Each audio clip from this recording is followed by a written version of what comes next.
Statement घ्या, ते गुन्हे दाखल करा, त्यांना सगळ्यांना अटक करा. आमची बाकी काही मागणी नाही, तुम्हाला आमच्याकडून पूर्ण सहकार्य आहे. पुरावा 25 तारखेपर्यंत यांना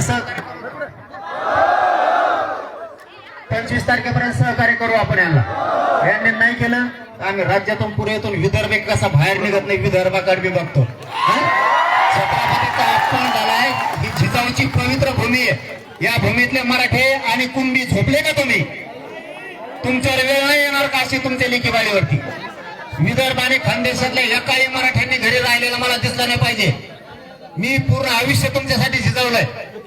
इथे जर पुढे अन्याय होणार असला ना तर तुम्हाला सगळ्यांना, जर आता हे आरोपी अटक झाले नाही, 307 पासून अपहरणाचे सगळे गुन्हे, शांतता भंग केला यांनी. चौथा मुद्दा जातीय दंगल घडवण्याचा प्रयत्न या लाभार्थी टोळीचा. पण आम्हाला जातीय दंगल होऊ द्यायची नाही, कारण यांच्यामुळे गोरगरिबावर अन्याय व्हायला नको. कारण यांच्या सुद्धा गोरगरीब काही लई चांगले लोक आहेत. हे असल्या स्वार्थी लोकांमुळं. आणि ती कानाला ती लागलेली दुसरी कोणची आहे,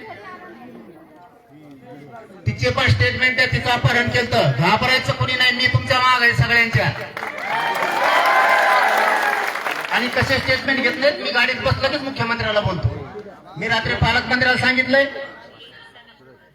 तुमचे प्रतापराव जाधव साहेबांना सुद्धा रात्री सांगितलंय, तुमच्या भूमीला अशी घटना होत असली तर आम्ही शांत बसणार नाही.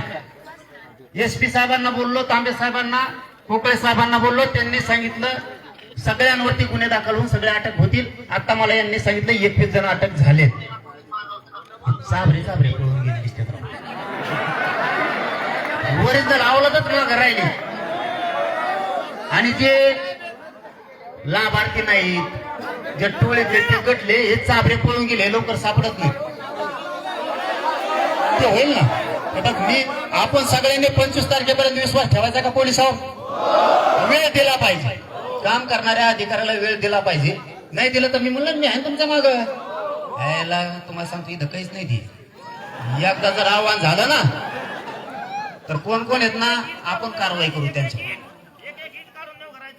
आपण कारवाई आपल्याला पण करता येते. मी दाते साहेबाला सुद्धा बोलतो, महासंचालकाला गाडीत बसल्यावर, ह्यो प्रयोग चांगला नाही.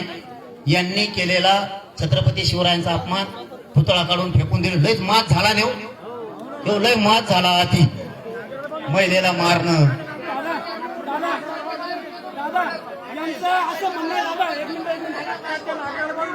तुम्ही येऊ देता आता. दादा यांचं असं म्हणणं आहे, महाराजांची मूर्ती एवढ्या नाल्याला नेऊन टाका. अरे पोलिसांवर विश्वास ठेवा. ही पुतळा साहेब, ही पुतळा हलणार नाही बरं का कधी. ज्यांच्यावर गुन्हे दाखल झाले पाहिजे. मी सांगतोय काय, मी सांगितलं ना, मी सांगितले, मी जबाबदारी घेतली ना. मी जबाबदारी घेतली, सगळ्यावर गुन्हे दाखल होणार, सगळे अटक होणार. ही जबाबदारी घेतली. तुम्हाला 2 दिवसात ऐकायला येईल. नसता 25ला राज्यातले पुरे मराठी जर नाही बोलले, तुम्हाला नाव बदलून ठेवा. मग आंदोलन सुरू झाले की बंद होत नाही. छत्रपतीपेक्षा मला मोठं गुन्हे नाही माझ्या जीवनात. त्यांच्यासाठी मी जीवदान करायला पण तयार. मी काय देत नाही. सगळे येणार मध्ये. आणि हे सांगते तेच 1 नंबरचा आरोपी करा, खालीवर नका करू. आणि कोणाचा दबाव आला ना, प्रामाणिक सांगा, तुमची नोकरी बी जाऊन देत नाही. आणि दबाव घ्या, जाणाराचं जर राजकीय करिअर उद्ध्वस्त नाही केलं ना तर जरांगेचे अवलाप सांगणार नाही. तुम्हाला तर कोणाला धक्का लागू देत नाही. तुम्हाला तुमच्या SP साहेबाला, कोकळे साहेबाला 5 वाजेपर्यंत मुख्यमंत्र्याचा फोन कर. तुम्हाला मोकळीक राहणार.